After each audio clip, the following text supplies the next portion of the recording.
Hi friends, ನಮಸ್ತೆ ಎಲ್ಲರೂ ಹೇಗಿದ್ದೀರಾ? ಚೆನ್ನಾಗಿದ್ದೀರಾ ಅಂದ್ಕೊಂಡಿನಿ.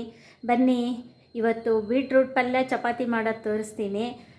ಚಪಾತಿ ಹಿಟ್ಟು ಇಲ್ಲಿ ತೊಗೊಂಡಿದ್ದೀನಿ ನೋಡಿ. ಇಷ್ಟು ನಿಮಗೆ ನೋಡಿಕೊಂಡು ತೊಗೊಳ್ಳಿ, ಇಷ್ಟು ಬೇಕು ನೋಡಿ. ಒಂದು ಸ್ವಲ್ಪ ಉಪ್ಪು ಹಾಕ್ಬಿಟ್ಟು ಒಂದು ಅರ್ಧ ಸ್ಪೂನ್ ಉಪ್ಪು ಹಾಕ್ತೀನಿ. ಆಮೇಲೆ ಏನಂದ್ರೆ ಮಧ್ಯಕ್ಕೆ ಹಿಂಗೆ ಸ್ವಲ್ಪ ನೀರು ಹಾಕ್ಕೊಂಡು ಈ ಥರ ಕಲಿಸ್ತಾ ಬರ್ಬೇಕ್ರಿ ಹಗುರಕ್ಕೆ. ಅವಾಗ ಚಪಾತಿ ಚೆನ್ನಾಗಿ ಬರುತ್ತೆ. ಈ ಥರ ಹಗುರಕ್ಕೆ ಕಲಿಸ್ಬೇಕು. ಹಿಂಗೆ ಸುತ್ತಲೂ ನೀರು ಹಾಕ್ಕೊಂಡು ಈ ಥರ ಎಲ್ಲ ಮಧ್ಯಕ್ಕೆ ಹಿಂಗೆ ಹಗುರಕ್ಕೆ ಕಲಿಸ್ಬೇಕು. ಚಪಾತಿ ನಾದಿ ರೊಟ್ಟಿ ಥರ ಕಲಿಸ್ಬಾರ್ದು, ಈ ಥರ ಕಲಿಸ್ಬೇಕು ಹಗುರಕ್ಕೆ. ಆಮೇಲೆ ಇದು ಬೀಟ್ರೋಟ್ ಪಲ್ಯ, ಇದು ಅಲ್ಲ ಬೀಟ್ರೋಟು, ಇದ್ರದ್ದು ಪಲ್ಯ ಮಾಡ್ತೀನಿ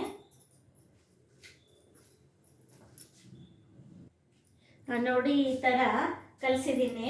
ಈ ಥರ ಇಷ್ಟು ಮೆತ್ತಗಿರಬೇಕು ಹಿಟ್ಟು. ತೀರಾ ಗಟ್ಟಿಗಿದ್ರೂ ಚೆನ್ನಾಗಿರಲ್ಲ. ಒಂದು ಸ್ವಲ್ಪ ಹಿಂಗೆ ಪ್ರೆಸ್ ಮಾಡಿ ಚೂರು ಸ್ಮೂತ್ ಇರಬೇಕು. ಕಲಸಿದ ಮೇಲೆ ಮತ್ತೆ ಸ್ವಲ್ಪ ಒಂದು 2 ಸ್ಪೂನ್ ಎಣ್ಣೆ ಹಾಕಿ, ಮುಂಚೆ ಹಾಕಬಾರ್ದು. ಇದು ಈ ಥರ ಕಲಸಿಟ್ಬಿಡಿ. ಫಸ್ಟ್ಗೆ ಇಟ್ಟು ಜಲ್ದಿ ಹಿಡ್ಕೋಬೇಕ್ರಿ. ನಾನು ಜಲ್ದಿ ಹಿಡ್ಕೊಂಡಿದ್ದೆ, ಹಾಗಾಗಿ ಹಂಗೆ ಕಲಸಿದ್ದೀನಿ. ಹಿಟ್ಟು ಯಾವುದೇ ಆಗಲಿ ಜಲ್ದಿ ಹಿಡಿದು ಮಾಡಬೇಕು. ಈ ಥರ ಎಲ್ಲ ಮಾಡಿ ಇಟ್ಬಿಟ್ರೆ ಪಲ್ಯ ಮಾಡಿದ್ರೆ ಚೆನ್ನಾಗಿ ನೆನ್ಕೊಳ್ಳುತ್ತೆ. ನೆಕ್ಸ್ಟ್ ಬೀಟ್ರೋಟ್ ಪಲ್ಯ ಮಾಡ್ತೀನಿ ನೋಡಿ. ಇದು ಸಿಪ್ಪೆ ಎಲ್ಲ ತಗೋಬೇಕು. ಬೀಟ್ರೋಟ್ದು ಸಿಪ್ಪೆ ಎಲ್ಲ ತಕ್ಕೊಂಡು ಆಮೇಲೆ ಕಟ್ ಮಾಡ್ಕೋಬೇಕು ನೋಡಿ. ಎಣ್ಣೆ ಇಷ್ಟು ಹಾಕಿದ್ದೀನಿ, ಒಂದು 3 ಟೀ ಸ್ಪೂನ್ ಇದೆ. ಪಲ್ಯಕ್ಕೆಲ್ಲ ಸ್ವಲ್ಪ ಸಾಕು. ಒಗ್ಗರಣೆ ಹಾಕಬೇಕೀಗ.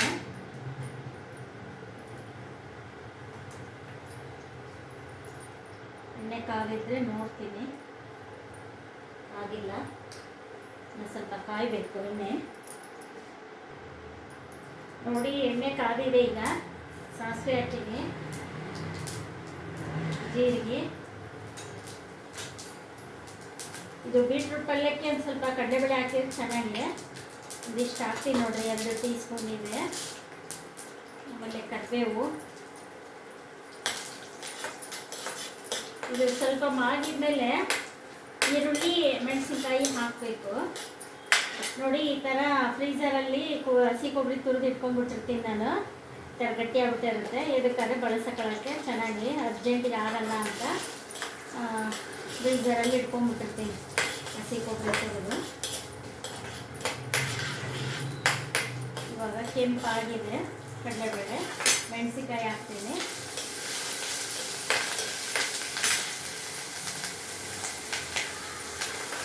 ಇವಾಗ ಈರುಳ್ಳಿ ಹಾಕ್ತೀನಿ. ಇದು ಮಾಡಿದ್ಮೇಲೆ ಬೀಟ್ರೋಟ್ ಹಾಕಬೇಕು. ಈರುಳ್ಳಿ ಮೆಣಸಿನ್ಕಾಯಿ ಸ್ವಲ್ಪ ಮಾಡಬೇಕು.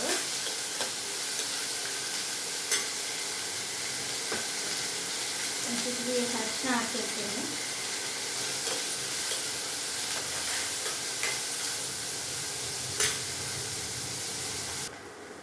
ಇವಾಗ ನೋಡಿ ಬೀಟ್ರೋಟ್ ಹಾಕ್ತೀನಿ. ಇದು ಬೀಟ್ರೋಟು ಹೆಚ್ಕೊಂಡಿರೋದು. ಇದು ಸ್ವಲ್ಪ ಮಾಡಿದ್ಮೇಲೆ ನೀರು ಹಾಕಿದ್ಮೇಲೆ ಹಸಿ ಕೊಬ್ಬರಿ ಹಾಕ್ತೀನಿ. ಸ್ವಲ್ಪ ಚೆನ್ನಾಗಿ ಮಾಗಿಸ್ಬೇಕು ಹಿಂಗೆ. ಒಗ್ಗರಣೆಯಲ್ಲಿ ಮಾಡಿದ್ಮೇಲೆ ಆಮೇಲೆ ನೀರು ಹಾಕಬೇಕು.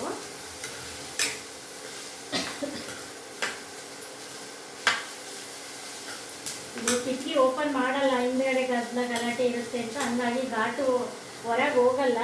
ಒಗ್ಗರಣೆ ಹಾಕಿದ ತಕ್ಷಣ ಕೆಮ್ಮು ಬಂದ್ಬಿಡುತ್ತೆ. ಸ್ವಲ್ಪ ಟೀ ಓಪನ್ ಮಾಡೋಕ್ಕೆ ಅಲ್ಲಿ ಸ್ವಲ್ಪ ಇದಿದೆ, ಅದಕ್ಕೋಸ್ಕರ ಓಪನ್ ಮಾಡಲ್ಲ ಹಿಂದ್ಗಡೆ. ಇವಾಗ ನೋಡಿ ಒಂದು ಲೋಟ ಹಾಕ್ಬಿಡ್ತೀನಿ. ಬೀಟ್ರೂಟ್ ಬೇಯಕ್ಕೆ ಲೇಟಲ್ಲ, ಇದರಲ್ಲಿ 1 ಲೋಟ ನೀರು ಹಾಕಿದ್ದೀನಿ. ಆಮೇಲೆ ಇದು ಬೀಟ್ರೂಟು ತುರಿದು ಮಾಡ್ಬೋದ್ರಿ. ಇನ್ನೊಂದ್ಸಲಿ ನೆಕ್ಸ್ಟ್ ಟೈಮು ತುರಿದು ಮಾಡೋದು ತೋರಿಸ್ತೀನಿ. ಹಸಿ ಕೊಬ್ಬರಿ ಹಾಕ್ತಾ ಇದ್ದೀನಿ.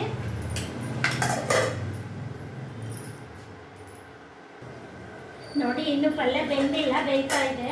ಅಷ್ಟರೊಳಗೆ ಮಜ್ಜಿಗೆ ಮಾಡ್ಕೊಳೋಣ ಅಂತ ಮಜ್ಜಿಗೆ ಮಾಡ್ಕೊತಾ ಇದ್ದೀನಿ. ಮಜ್ಜಿಗೆ ಈ ಥರ ಮಜ್ಜಿಗೆ ಮಾಡಿಕೊಂಡು ಇದು ಸೋಸ್ಕೊಂಡ್ಬಿಟ್ಟು, ಮಜ್ಜಿಗೆ ಆರೋಗ್ಯಕ್ಕೆ ತುಂಬ ಒಳ್ಳೆಯದ್ರಿ. ಈ ಥರ ಮಾಡ್ಕೊಂಡು ಮಜ್ಜಿಗೆನ ಇನ್ನೂ ಸ್ವಲ್ಪ ನೀರು ಹಾಕಬೇಕು. ನೋಡಿ ಈ ಥರ ಗಟ್ಟಿ ಮಜ್ಜಿಗೆ ಮಾಡ್ಕೊಂಬಿಟ್ಟು ದಿನ ಮಾಡೋಕ್ಕಾಗಲಿಲ್ಲ ಅಂದ್ರೂ ಈ ಥರ ಗಟ್ಟಿಗಿದೆ ನೋಡಿ. ಈಗ ಇದಿಷ್ಟು ಎತ್ತಿಡ್ತೀನಿ. ಇವತ್ತು ಇದಕ್ಕೆ ಇನ್ನೊಂದು ಲೋಟ ನೀರು ಹಾಕಿಬಿಟ್ಟು ಇಷ್ಟು ಮಾಡ್ಕೊತೀನಿ. ನೀರು ಇರ್ಬೇಕು ಮಜ್ಜಿಗೆ ಯಾವಾಗಲೂ ಕುಡಿಲಿಕ್ಕೆ. ಅನ್ನಕ್ಕಾದರೆ ಸ್ವಲ್ಪ ಗಟ್ಟಿ ಎತ್ತಿಡ್ಕೋಬೋದು, ಚೆನ್ನಾಗಿರುತ್ತೆ.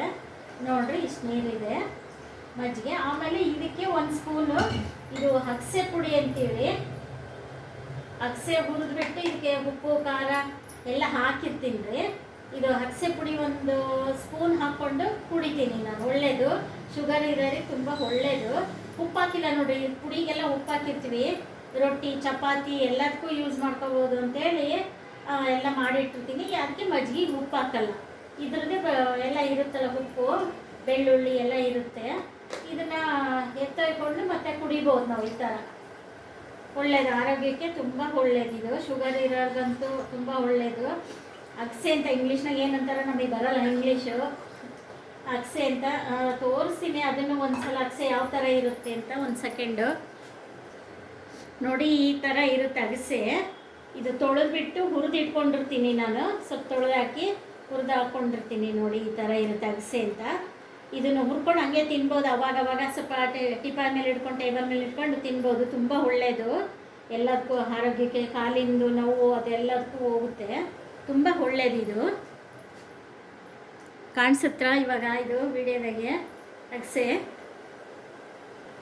ನೋಡಿ. ಇದು ನುಗ್ಗಿಕಾಯಿ ಸೊಪ್ಪಿನ ಪುಡಿ. ನುಗ್ಗಿಕಾಯಿ ಸೊಪ್ಪೆಲ್ಲ ತೊಳೆದ್ಬಿಟ್ಟು ಒಣಗಿಸಿ ಇದಕ್ಕೂ ಎಲ್ಲ ಉಪ್ಪು ಖಾರ ಬೆಳ್ಳುಳ್ಳಿ ಹಾಕಿ ಇದೊಂದು ನುಗ್ಗಿಕಾಯಿ ಸೊಪ್ಪು ಪುಡಿ ಮಾಡ್ಕೊಂಡೀನಿ. ಆಮೇಲೆ ನೆಕ್ಸ್ಟು ಇದು ಮಜ್ಜಿಗೆ ನೋಡಿ, ಆಳೊಟ್ಟಿಗೆ ಕುಡಿದ್ರೆ ತುಂಬ ಒಳ್ಳೇದು ಅಂತಾರೆ. ಇನ್ನೊಂದು ಸ್ವಲ್ಪ ನೀರು ಹಾಕ್ಕೊತಾ ಇದ್ದೀನಿ. ನೀರಿರಬೇಕು ಮಜ್ಜಿಗೆ. ಇವಾಗ ಇದನ್ನು ಕುಡಿತೀನಿ ಟಿಫನ್ಗಿಂತ ಮುಂಚೆ. ತುಂಬ ಒಳ್ಳೆಯದು ಈ ಮಜ್ಜಿಗೆ. ಇವತ್ತು ಉಪಯೋಗಿಸ್ಕೊಂತೀನಿ ಮಧ್ಯಾಹ್ನ ರಾತ್ರಿಗೆ. ಇದು ನಾಳೆಗೆ ಮಾಡಿಟ್ಕೋಬೋದು, ದಿನ ಏನು ಮಾಡೋದು ಅಂತ. ನೋಡಿ ಬೆಂದಿದೆ, ಸ್ವಲ್ಪ ನೀರು ಆಗಿದೆ. ಇನ್ನೊಂದು ಅರ್ಧ ಸ್ವಲ್ಪ ನೀರು ಹಾಕ್ತೀನಿ. ಇನ್ನು ಉಪ್ಪು ಹಾಕ್ಬಿಟ್ಟು ಉಪ್ಪು ಹಾಕಿದ್ಮೇಲೆ ಬೀಟ್ರೋಟ್ ಉಪ್ಪು ಜಾಸ್ತಿ ಹಿಡಿಯಲ್ರಿ. ಒಂದು ಅರ್ಧ ಸ್ಪೂನ್ ಹಾಕಿರ್ತೀನಿ. ಕೆಲವೊಂದು ತರಕಾರಿ ಜಾಸ್ತಿ ಹಿಡಿಯಲ್ರಿ ಉಪ್ಪು. ಮೂಲಂಗಿ ಜಾಸ್ತಿ ಹಿಡಿಯಲ್ಲ, ಬೀಟ್ರೋಟ್ ಹಿಡಿಯಲ್ಲ, ಮೂಲಂಗಿನೂ ಅಷ್ಟೇ ಉಪ್ಪು ಜಾಸ್ತಿ ಹಿಡಿಯೋಲ್ಲ. ಇದು ಉಪ್ಪು ಹತ್ತಿದ್ಮೇಲೆ ಎಲ್ಲ ಪುಡಿ ಕೂಡ ಹಾಕ್ತಿದ್ದೀನಿ ರೀ. ಆಮೇಲೆ ನೋಡಿ ಉಪ್ಪು ಹತ್ತಿದೆ. ಇವಾಗ ಒಂದು ಸ್ವಲ್ಪ ಗುರಾಳ್ ಪುಡಿ ಹಾಕ್ತೀನಿ.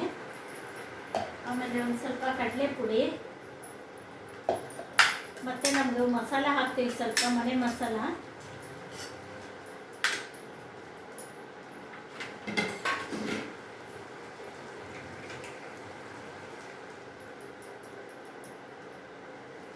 ಒಂದು ಅರ್ಧ ಸ್ಪೂನ್ ಹಾಕ್ತೀನಿ ಮಸಾಲ.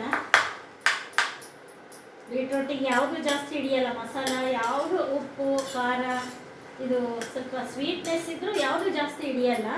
ಪಲ್ಯ ರೆಡಿ ನೋಡಿ. ಈ ಪಲ್ಯ ಈ ಥರ ರೆಡಿಯಾಗಿದೆ. ಒಂದು ಬೀಟ್ರೋಟ್ ಪಲ್ಯದಿಂದ ಇಷ್ಟು ಆಗಿದೆ. ಸ್ಟವ್ ಆಫ್ ಮಾಡ್ತೀನಿ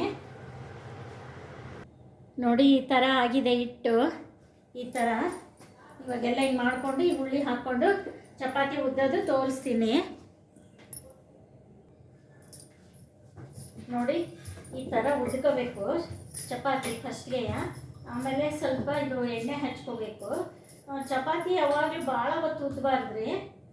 ಸ್ವಲ್ಪ ಹಿಂಗೆ ಇಟ್ಟು ಉದುರಿಸ್ಬೇಕು. ಈ ಥರ ಮಡಚಬೇಕು. ಈ ಥರ ಮಾಡಿಕೊಂಡು ಜಾಸ್ತಿ ಇದು ಉದ್ದುವಾಗ ಮಾತ್ರ ಈ ಥರ ಉದ್ದಬೇಕು ಹಿಂಗೆ. ಆವಾಗ ಚಪಾತಿ ಉಬ್ಬುತ್ತೆ ಚೆನ್ನಾಗಿ. ಹಿಂಗೆ ಈ ಥರ ಉದ್ದಿದ್ರೆ ತುಂಬ ಚೆನ್ನಾಗಿರುತ್ತೆ ನೋಡಿರಿ. ನಾವು ಉದ್ದ ಸ್ಟೈಲ್ ನೋಡಿರಿ, ಈ ಥರ ಉದ್ದಬೇಕು ರೀ ಅವಾಗ ಚಪಾತಿಗಳು. ಅವಾಗ ಚೆನ್ನಾಗಿ ಬರುತ್ತೆ ನೋಡಿರಿ. ಹಿಟ್ಟು ಜಾಸ್ತಿ ಹಾಕಲ್ಲ ನಾನು, ಸ್ವಲ್ಪನೇ ಹಾಕಿರ್ತೀನಿ. ಚಪಾತಿ ಉದ್ದಕ್ಕೆ ಇದು ಆನ್ಲೈನ್ ಸಿಗುತ್ತೆ ನೋಡಿ, ತರಿಸ್ಕೊಳ್ಳಿ ಬೇಕಾರೆ. ಎಲ್ಲ ಕಡೆ ಸಿಗುತ್ತೆ ಇದು. ಕೆಲವ್ರು ಬರೀ ಕಟ್ಟೆ ಮೇಲೆ ಉದ್ದುತ್ತಾರೆ, ನಮಗೆ ಅದು ಇಷ್ಟ ಆಗಲ್ಲ ನೋಡಿ. ಈ ಸ್ಟೈಲಲ್ಲಿ ಉದ್ದಬೇಕು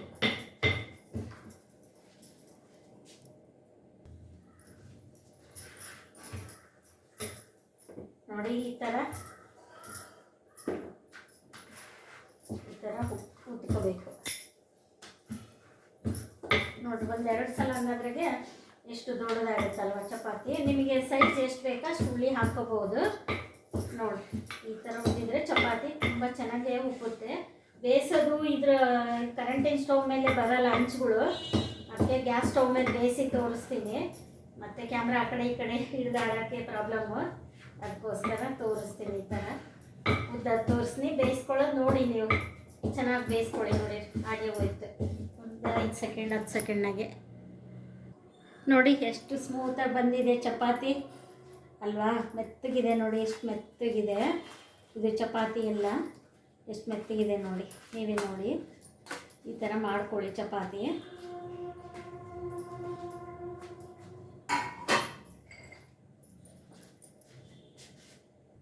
ನೋಡಿ, ನೀವು ಈ ಥರ ಬೀಟ್ರೋಟ್ ಪಲ್ಯ, ಆಮೇಲೆ ಇದು ನುಗ್ಗಿಕಾಯಿ ಸೊಪ್ಪಿನ ಪುಡಿ, ಆಮೇಲೆ ಇದ್ರ ಪುಡಿ ಇಂಥದ್ದು ಅಗಸೆ ಪುಡಿ, ನುಗ್ಗಿಕಾಯಿ ಪುಡಿ, ಮೊಸರು, ಬೀಟ್ರೋಟ್ ಪಲ್ಯ, ಚಪಾತಿ ಎಲ್ಲ ಹೇಗಿದೆ ನೋಡಿ. ಟೇಸ್ಟ್ ಮಾಡಿ, ಲೈಕ್ ಮಾಡಿ, ಶೇರ್ ಮಾಡಿ, ಸಬ್ಸ್ಕ್ರೈಬ್ ಮಾಡಿ. Thank you.